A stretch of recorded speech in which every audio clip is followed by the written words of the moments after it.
Si vous achetez quelque chose sur un site de commerce électronique chinois, il y a de fortes chances que votre colis soit expédié depuis cet entrepôt. Il se trouve dans une zone douanière où les marchandises importées sont stockées, vérifiées et triées avant d'être envoyées aux clients à travers la Chine. Mais les boîtes s'accumulent et l'espace de stockage est restreint. Nous sommes soumis à une forte pression. La demande croissante de marchandises importées nécessite beaucoup d'espace d'entreposage. Mais nous devons tout imperméabiliser contre la Covid et désinfecter à plusieurs reprises, ce qui augmente nos coûts et ralentit nos délais d'exécution.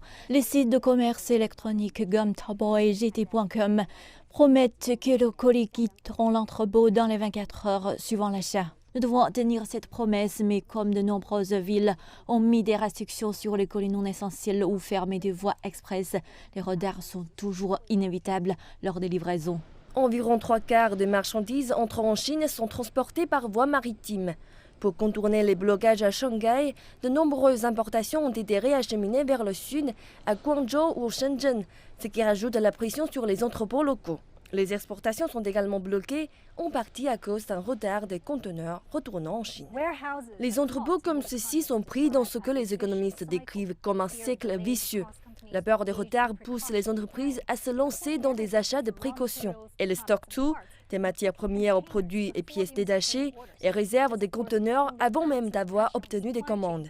Cela ne fait bien sûr qu'accroître le stress sur les chaînes d'approvisionnement, provoquant encore plus de retards et de coûts supplémentaires. Dans le cadre des mesures de réduction des coûts, 50 entrepôts de Guangzhou ont reçu une subvention du bureau municipal du commerce. La subvention est comme une pluie opportune pour nous. Elle vise précisément les entrepôts de commerce électronique et transfrontaliers qui sont dans le livre de compte des douanes.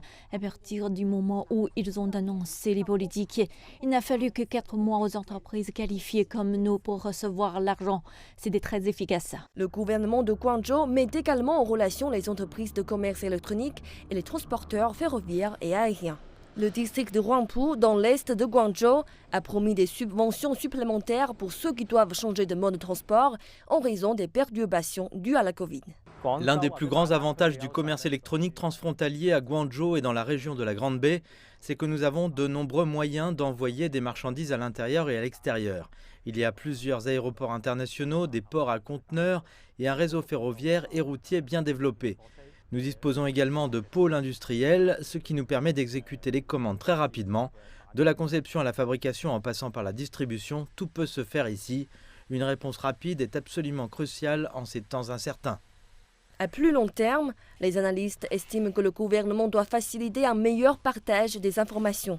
Cela implique la création d'une plateforme axée sur la 5G et les mégadonnées qui donne un accès facile aux mises à jour cruciales, notamment les horaires d'expédition et la disponibilité des entrepôts.